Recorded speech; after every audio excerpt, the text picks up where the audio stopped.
Lorsque tu faiblis, ce sentiment-là se manifeste en toi pour t'équilibrer. Alléluia. Amen. La loi de l'esprit de vie. Romains 8, verset 2. La loi de l'esprit de vie m'a affranchi, me libère de la loi du péché et de la mort. Romains 8, verset 6 nous dit, celui qui a la pensée de la chair va à la mort.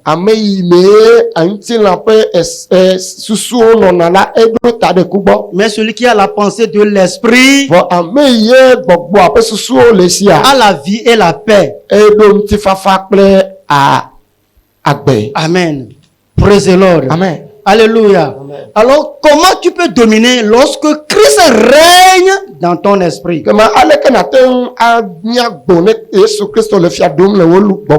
point 9, comment reconnaître l'action du monde en nous. Alléluia. Nous avons compris que Satan et toutes ses richesses sont en nous. Mais Christ est venu nous libérer de toutes ces richesses. Premièrement,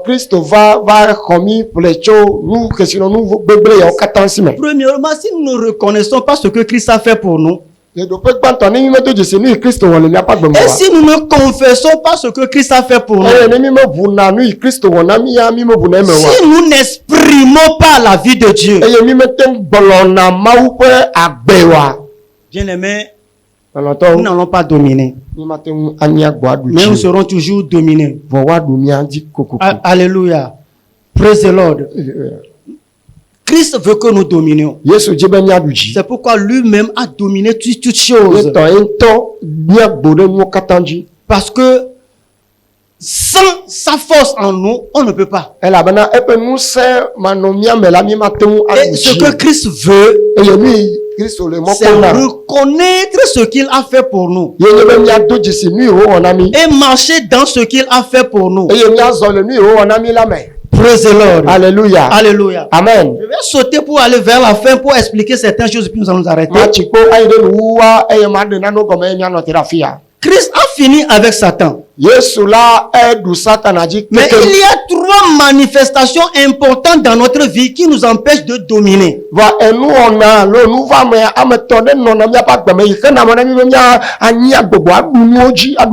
Trois comportements que nous devons révéler, qui sont dans notre chair et nous empêchent de dominer ce monde. Premièrement, l'amour humain. Alléluia. L'amour humain. Secondo, l'amour du monde. Trois. Trio, la vie humaine. Alléluia. L'amour humain. Qu'est-ce qu'on appelle amour humain? C'est l'amour que nous manifestons les uns envers les autres. Envers nos familles. Je vais être bref pour que nous puissions comprendre quelque chose. On va nous montrer la première image. Trois personnes. Je vais expliquer quelque chose là-bas très simple. Pour terminer. Alléluia. L'amour humain, c'est l'amour que nous manifestons. Chacun manifeste cet amour-là. Mais si ton amour ne passe pas par la croix, il n'est pas vrai.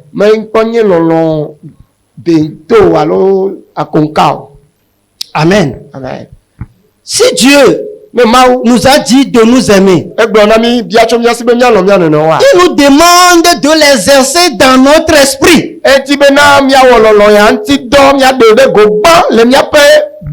L'amour doit être selon l'esprit. Parce qu'une fois sauvés, nous ne sommes plus des êtres terrestres, Nous ne sommes plus des êtres animaux. Mais nous sommes des êtres spirituels qui doivent marcher selon l'esprit. Je ne dois pas aimer quelqu'un parce que je veux l'aimer. Alléluia. Je dois l'aimer parce que l'esprit lui-même aime ce prochain-là au travers de moi. Et l'amour-là est sans hypocrisie. Mais l'amour au niveau de l'âme est égoïste.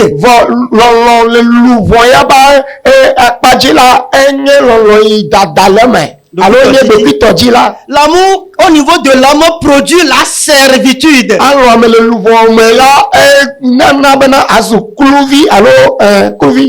L'amour au niveau de l'âme produit la haine et la division.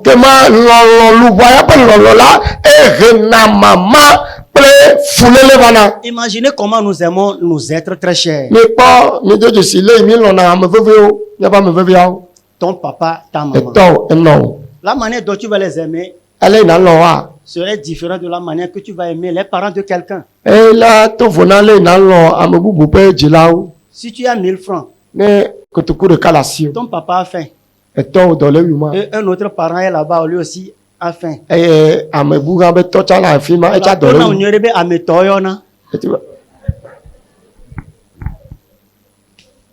Alléluia. Amen. Est-ce que j'ai menti? Tu n'arrives pas à me dire ça. Alléluia. Amen. Mais l'amour là n'honore pas Dieu. Mais comment on continue? Parce que le vrai amour, c'est de mourir pour son prochain. De mourir pour son prochain. Si nous voulons marcher à l'image du Seigneur, c'est ce que nous devons faire. Alléluia. Amen. L'amour humain nous éloigne de Dieu. Nous allons lire ce passage rapidement. Matthieu chapitre 10. Versets 34 à 39. Écoute bien les propos de Jésus. Ne croyez pas que je sois venu apporter la paix sur la terre.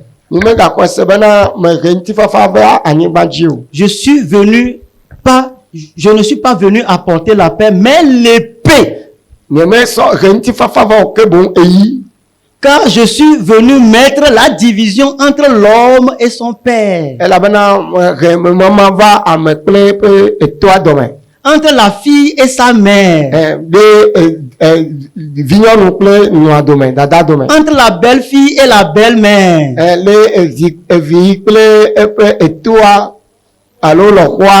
L'homme aura pour ennemi les gens de sa maison. Celui qui aime son père plus que moi n'est pas digne de moi. Alléluia. Amen. Celui qui aime son fils ou sa fille plus que moi n'est pas digne de moi. Celui qui ne prend pas sa croix et ne me suit pas n'est pas digne de moi. Celui qui conservera sa vie la perdra.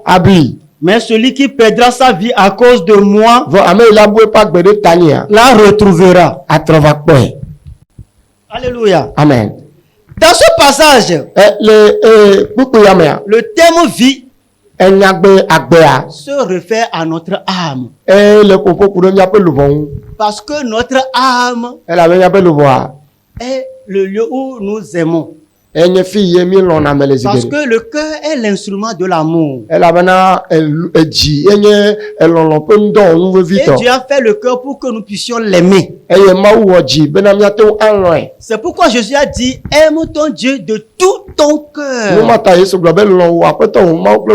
de toute ta pensée, de toute ton âme, de toute ta force. Tous ces éléments se réfèrent au cœur.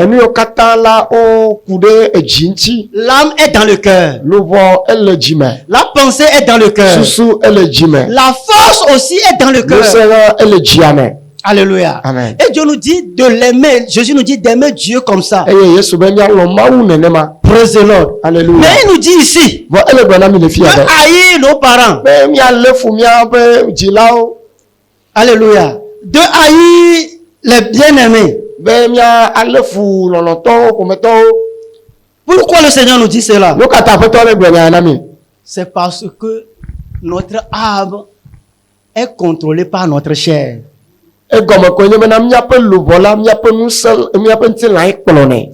Mais réellement, en tant qu'enfant de Dieu, c'est l'Esprit de Dieu dans notre esprit qui doit contrôler désormais notre âme.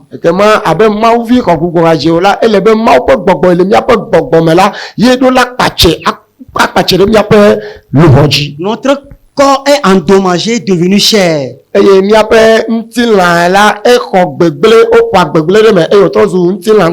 y a la marque de la vieillerie dedans. Et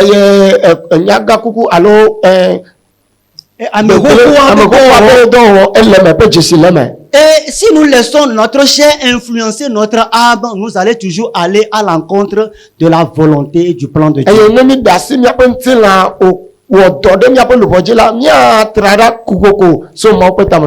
Alors Dieu veut que nous marchions selon l'esprit. Celui qui marche selon l'esprit, c'est lui qui accomplisse la loi. Mais si tu marches selon la chair, tu vas aller contre la pensée de Dieu. Alléluia. Amen. Notre affection envers nos parents et autres personnes entrave notre émotion. Et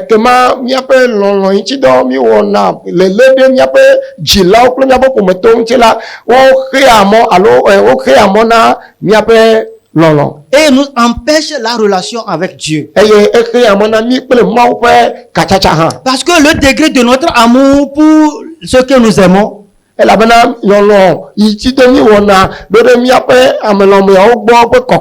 empêche Dieu d'agir en nous.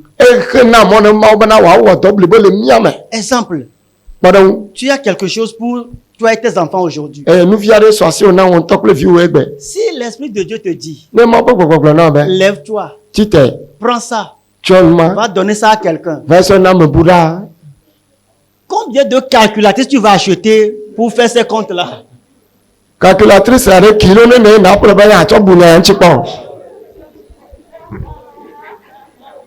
Alléluia. Amen. Mais il y a une femme qui a fait cela.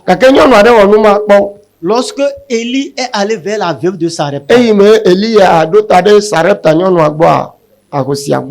Et Élie lui a dit, donne-moi à manger d'abord toi et tes enfants. Elle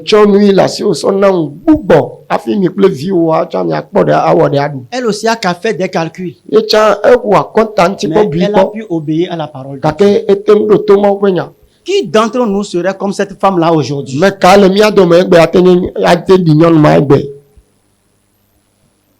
Qui d'entre nous?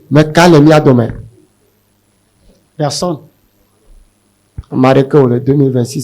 Alléluia. Praise the Lord. Alléluia. Mais si notre amour est comme ça, elle n'est pas selon la volonté de Dieu. Amen. Amen. Et ça nous fait échouer. Ça fait que ça retient nos bénédictions. Et si les bénédictions ne viennent pas vite, tu es frustré. Alléluia. Mais lorsque tu vas prendre cela pour aller donner, c'est une croix. Ça va faire, ça va secouer ton cœur.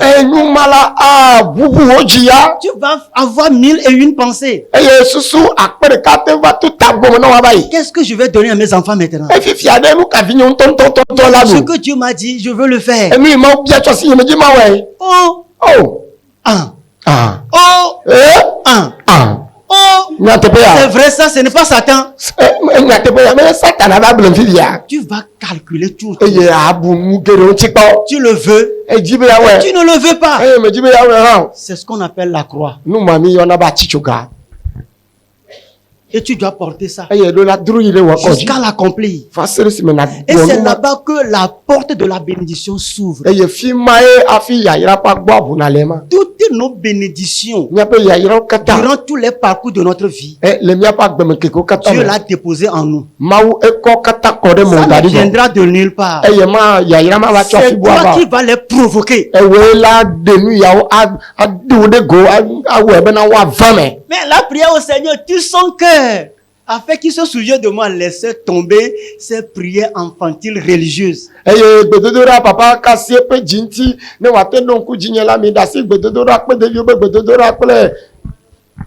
Provoque la bénédiction avec la foi. Ça fait mal. Mais ça ouvre de grandes portes. L'amour naturel doit être sacrifié dans notre vie. Tu dois le crucifier l'amour naturel. Alléluia. Amen. Dans le Nouveau Testament, le Seigneur nous exhorte bien d'aimer nos femmes et que les femmes se soumettent à leur mari. Bien que les enfants honorent leurs parents. Et que les parents prennent soin de leurs enfants. Toutes ces attitudes-là sont très bien. Mais doit se faire à un niveau donné. Selon l'esprit. Selon la vie que nous avons reçue en Christ. Et tout ce que le croyant doit faire. Selon l'approbation de l'esprit de Dieu qui agit en lui.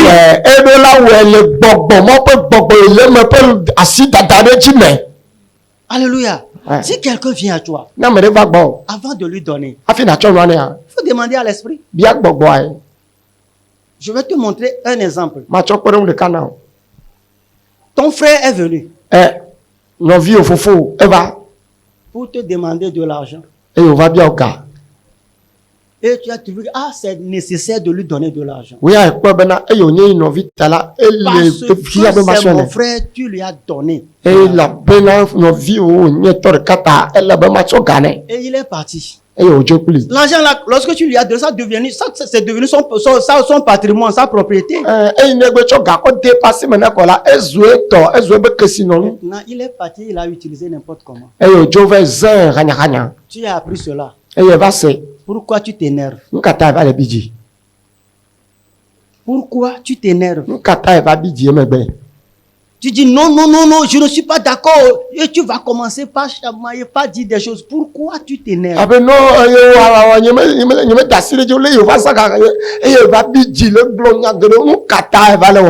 C'est l'esprit en toi qui t'a dit de lui donner l'argent. Même si Dieu passe par quelqu'un te dit, oh, pasteur Teko, ne donne pas l'argent là.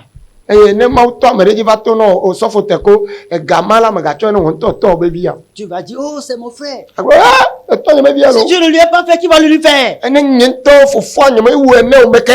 Maintenant, il est parti, il a gaspillé. Pourquoi tu t'énerves? Qu'est-ce qui t'a incité à le faire? C'est l'amour humain. Et cet amour n'a pas passé par le feu. Tu t'énerves. Ta colère aussi devient un péché pour toi. Tes bavardages, tes balivernes aussi sont péchés pour toi. Parce que tu n'as pas honoré Dieu avec ton bien. Tu vas dire que non, c'est mon argent, je vais faire ce que je veux. C'est pour Dieu. Toi-même, ton argent, tout ce que tu as, tu es devenu esclave de Dieu. Parce que c'est lui qui t'a affranchi.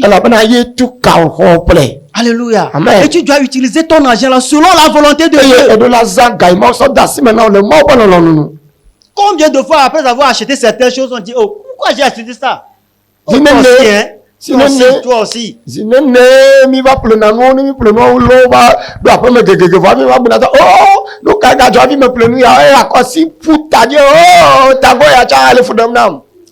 Alléluia.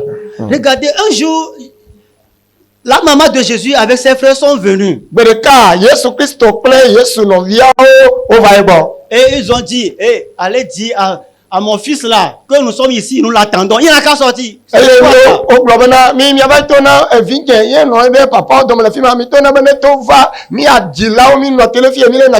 C'est quoi ça? Toute la journée, il baba. Et il a oublié la maison, la famille.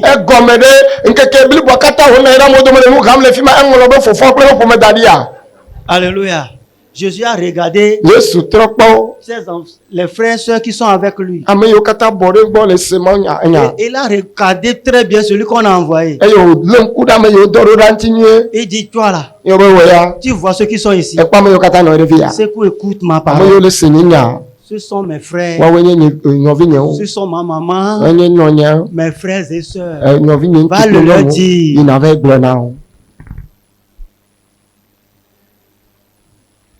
Tu vas faire ça? Attendez, maman m'appelle d'abord. Oh, c'est mon frère. C'est ma soeur. Mais après avoir donné, pourquoi tu gémis? Pourquoi tu cries? La croix doit supprimer notre affection naturelle. C'est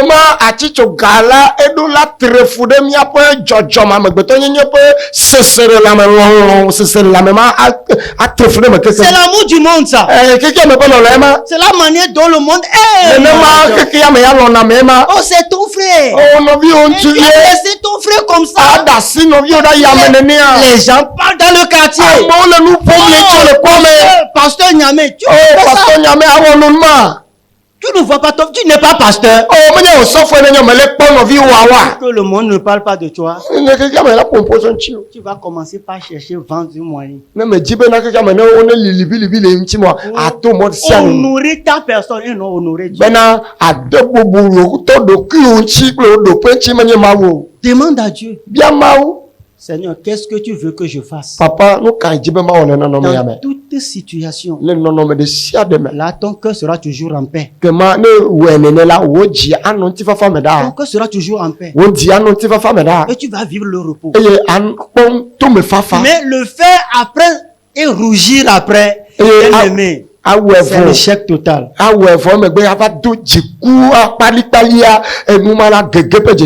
Alléluia. Amen. Praise the Lord. Et notre amour pour nos parents, etc., c'est de l'idolâtrie.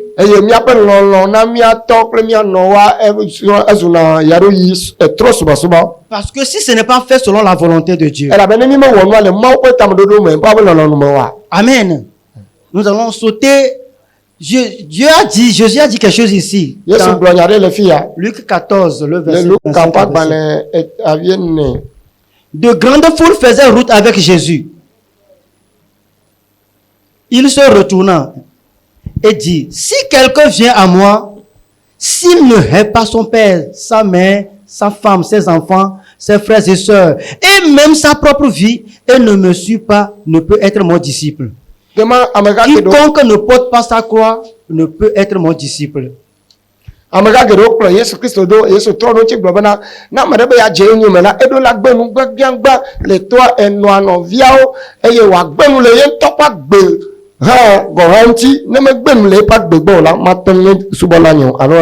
ce passage, qui devons nous haïr?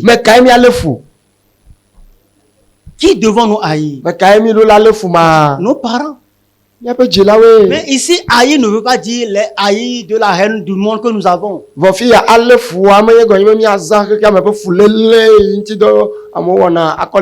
C'est de les aimer avec l'amour de Dieu. C'est-à-dire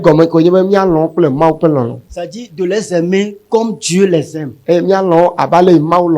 Amen. Amen. De ne pas les aimer selon l'amour du monde. Ce n'est pas les aimer d'une haine viscérale. Mais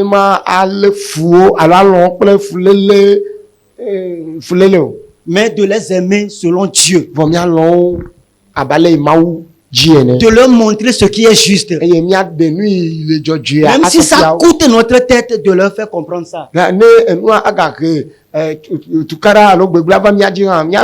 Ton frère est un paresseux, il ne veut pas travailler. Chaque fois tu lui donnes. Après tu dis que c'est ton frère, donne-lui. Ce n'est pas de l'amour, mais tu es en train de le détruire. Tu es en train de le tuer. Tu ne l'aimes pas selon Dieu, mais selon le monde. Il y en a beaucoup qui sont comme ça dans nos familles.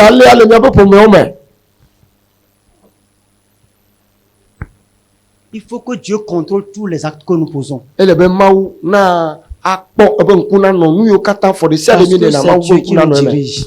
Mais aujourd'hui, la religion nous a dit le contraire.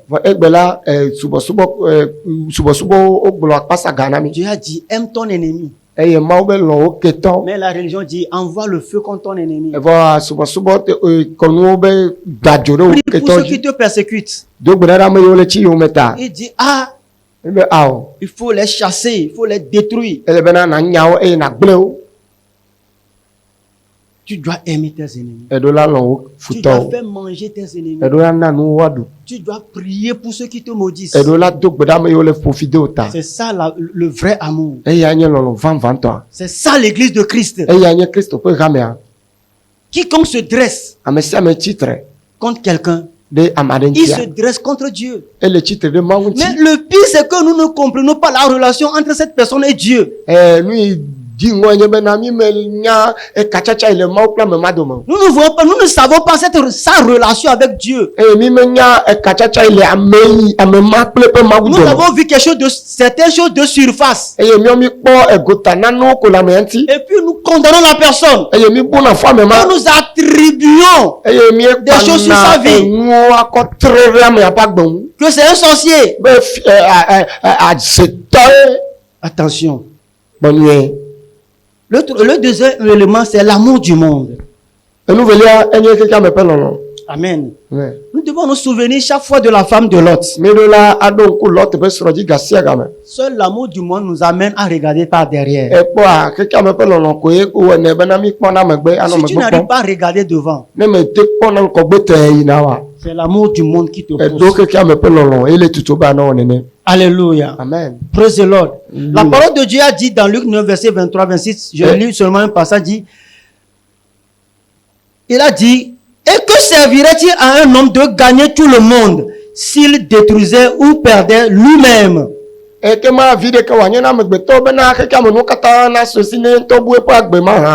quiconque aura honte de moi et de mes paroles, le Fils de l'homme aura honte de lui quand il viendra dans sa gloire. Et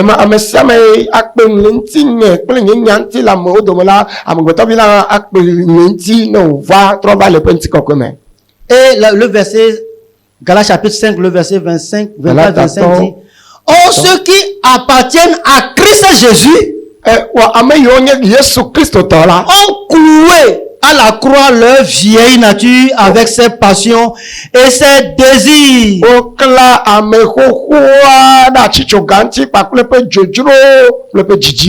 Et celui qui a pris Jésus-Christ pour maître est mort avec lui, avec ses projets et ses plans. Si Jésus est ton maître, et que tu acceptes que tu es mort avec Jésus, avec tous tes projets, avec ta propre vie, avec tes plans, maintenant tu es appelé une nouvelle personne à marcher en nouveauté de vie. Non plus avec tes plans, mais avec le plan préétabli par Dieu. Ephésiens 2:10. Oui, nous sommes recréés par Dieu en Christ. Alléluia. Amen. Pour accomplir ce qu'il a déjà préparé pour nous. C'est ce que la portion a dit. Tu es recréé pour accomplir. L'ancienne chose est passée. Alléluia. Amen. Alors si nous considérons toutes ces choses-là, nous devons renoncer à l'amour du monde. Rien de ce monde ne doit contrôler notre amour. Rien. Jésus a dit, souvenez-vous de la femme de Lot. Alléluia. Amen. Seulement, il a dit seulement, souvenez-vous de la femme de Lot. Alors, nous devons prendre le conseil du Seigneur au sérieux. Il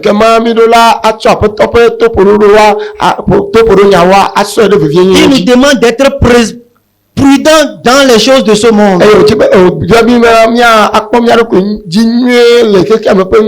Parce que si nous nous laissons aller au monde, nous allons souffrir beaucoup. Parce que l'héritage du monde, c'est le stress. Celui qui porte l'amour pour le monde est toujours stressé. Alléluia. Et celui en qui il y a beaucoup de stress ne va pas cesser d'acheter les médicaments de tension. Et les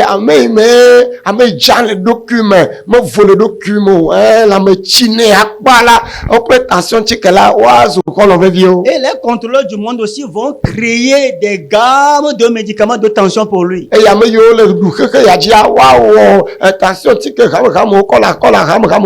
Du tension, on va lui associer le diabète. Parce qu'aujourd'hui, tu vas voir, le stress est dans chaque vie aujourd'hui. Lorsque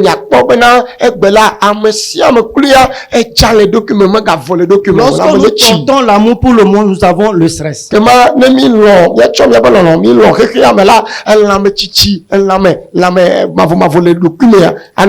Si tu veux vaincre le stress, il faut renouveler ta pensée et commencer par avoir l'amour pour Dieu.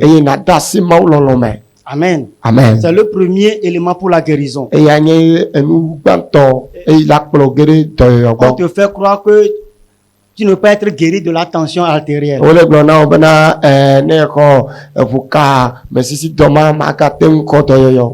Alléluia. Il y a des moments arrivés qui sont passés, j'ai transporté ce qu'on appelle la tension, 19 sur 12, 19 par 12. Attention,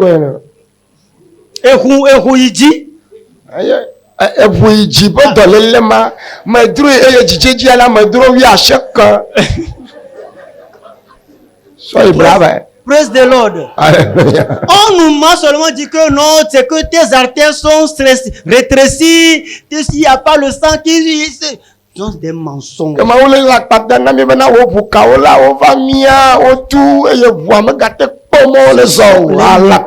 Les médicaments là qui rétrécissent notre artère. Moi je te dis la vérité. Si tu suis leur médecine, tu vas te perdre. Lisez bien dans la Bible. Il y a la tension artérielle dans la Bible.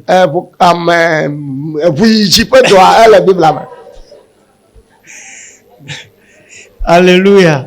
Praise the Lord. C'est dans la Bible. Toutes les maladies dont nous souffrons aujourd'hui, les maux dont nous souffrons aujourd'hui, se trouvent dans la Bible. Si nous aimons le monde, nous allons avoir toujours le vide en nous. Tu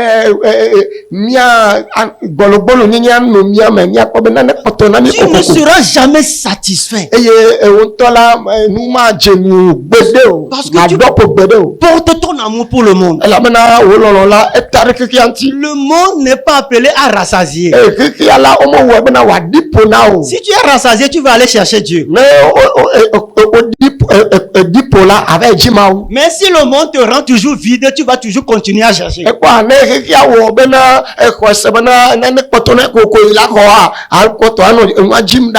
Alléluia. Amen. L'amour du monde crée la confusion. Je ne sais pas ce qui se passe. Je suis troublé. L'amour du monde crée la faiblesse, le manque.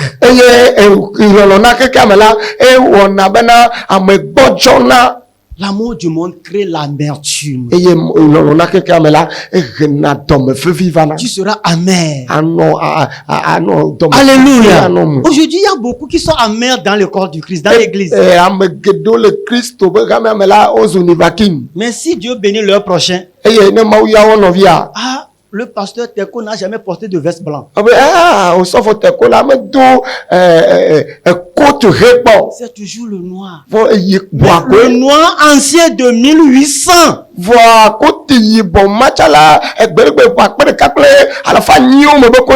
Alléluia. Mais un jour, le pasteur Teko en veste blanc, tout blanc, et avec pantalon bleu, cravate bleue, et puis il sort, il marche. Mais toi, tu le vois, tu dis, il y a quoi, nous, soya.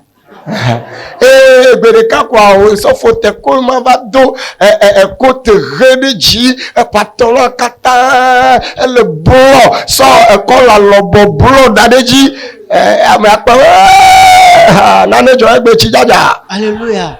Praise the Lord. Au lieu de là, oh mon pasteur, regarde comment tu es beau.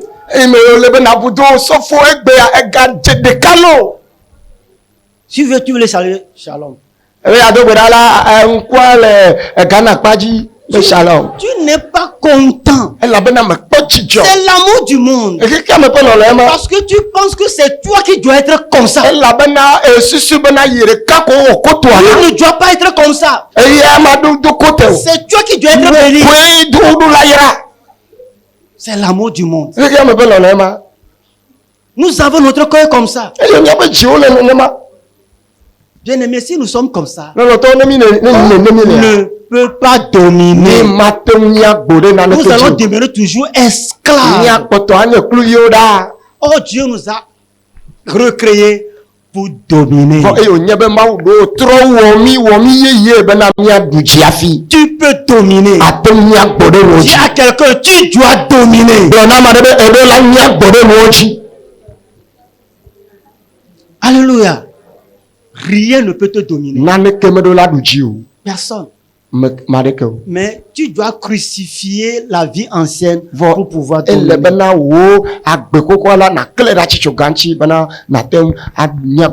Alléluia. Toi et quelqu'un, vous êtes au service. Peut-être tu étais avant lui. Écoute-moi très bien. Tu étais avant lui. Mais on ne sait pas comment. Ton patron lui a donné un nouveau poste. Et tu vas commencer par grincer les dents. Ce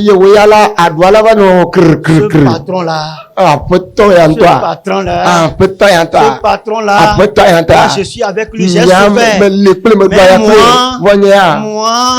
moi, c'est ce que tu appelles? C'est le méchant que tu appelles, moi. Celui qui doit être crucifié, c'est lui que tu appelles. Tu m'appelles pour revenir. Moi. Et il va revenir avec son monsieur. Parce que moi ne viendra pas seul. Il viendra avec son monsieur. Avec son roi. Comment serait ta vie? Il va te pousser comme Caïn. Le péché est couché à ta porte. Mais toi, domine sur lui. Alléluia. Amen. Et tu vas commencer par mentir. Aujourd'hui, les croyants mentent comme ils respirent.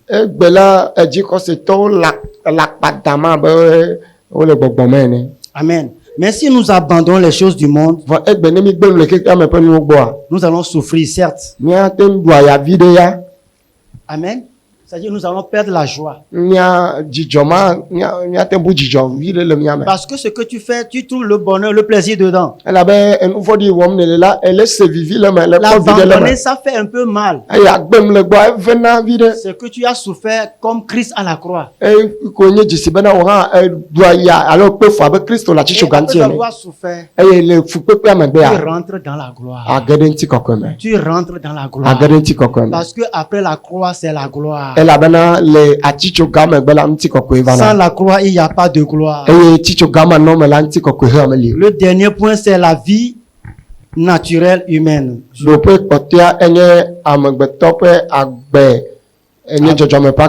Amen. C'est notre relation avec les autres.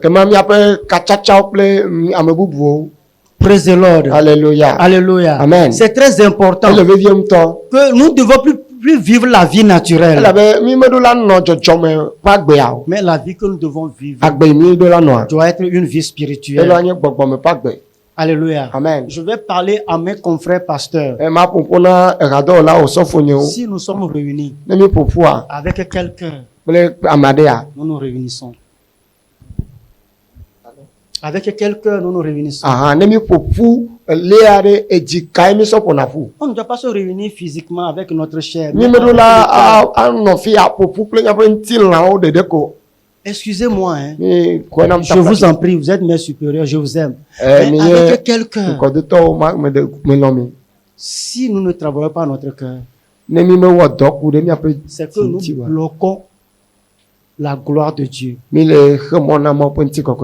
que nous sommes les représentants du ciel. Nous avons l'autorité d'en haut. Et Dieu compte beaucoup sur nous. Et Dieu attend beaucoup de nous. C'est pourquoi il a investi en nous. Dieu a confiance en nous. C'est pourquoi il nous a appelés. Tu n'es personne, mais il t'a appelé. Et il a déposé de grandes responsabilités en nous. Tu n'es pas le moindre. L'apôtre Paul a dit qu'il est le moindre. C'est un langage de parler. Je ne suis pas digne parce que j'ai persécuté l'église. Est-ce que toi aussi tu as persécuté l'église? Alors tu n'es pas le moindre. Alléluia. Tu n'es pas le moindre. Mais tu as déposé quelque chose en toi. Et tu as confiance en toi. Tu as confiance en moi. Tu as confiance en nous. Nous allons pouvoir le représenter dignement et valablement.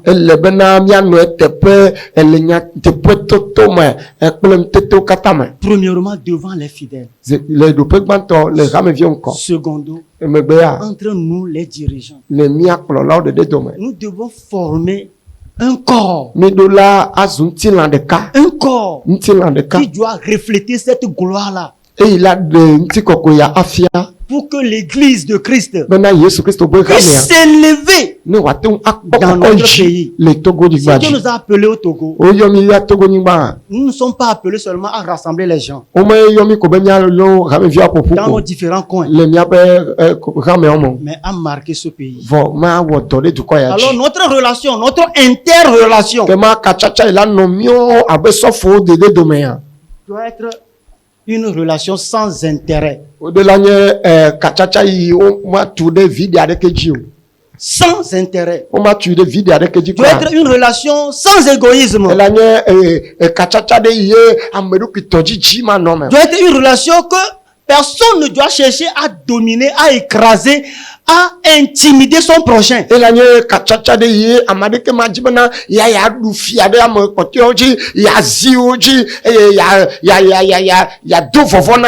même chose pour tous les groupes dans nos églises. Ne cherchons pas à intimider les autres avec ce que nous avons. Avec notre position, avec notre rang social, avec ce que nous avons, non. Soyons tous des serviteurs. Nous sommes les enfants de Dieu. Nous sommes des dieux. Nous sommes ouvriers avec Dieu. Nous sommes au service avec Dieu. Dans son champ. Pour sa gloire. Alléluia. Amen. Alors servons le Seigneur. Que Que notre relation soit sincère. Et nous allons voir comment Dieu va marcher avec nous. Comment les miracles vont s'opérer avec nous. Considérons la manière dont la première église a commencé. Ils sont craints au dehors. Au volant les godos. Mais aujourd'hui, quelqu'un peut se lever dans la masse et insulter même le pasteur. Il va parler mal du pasteur. Le pasteur aussi va se lever sur le pupitre et dire: je maudis tous ceux qui se regroupent pour parler de moi.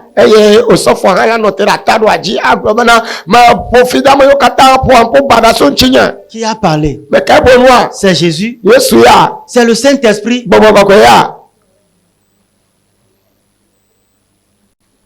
Que le Seigneur nous aide. Nous devons prendre conscience. Nous ne travaillons pas pour nous-mêmes. Mais nous travaillons pour le Seigneur qui a payé un prix amer pour nous. Et si nous aimons le Seigneur réellement, comme nous tous nous le prétendons, à moins que nous sommes des mercenaires, si nous servons le Seigneur, nous sommes aussi à payer le prix. Mais c'est un prix de gloire. Jamais la honte. Jamais la défaite.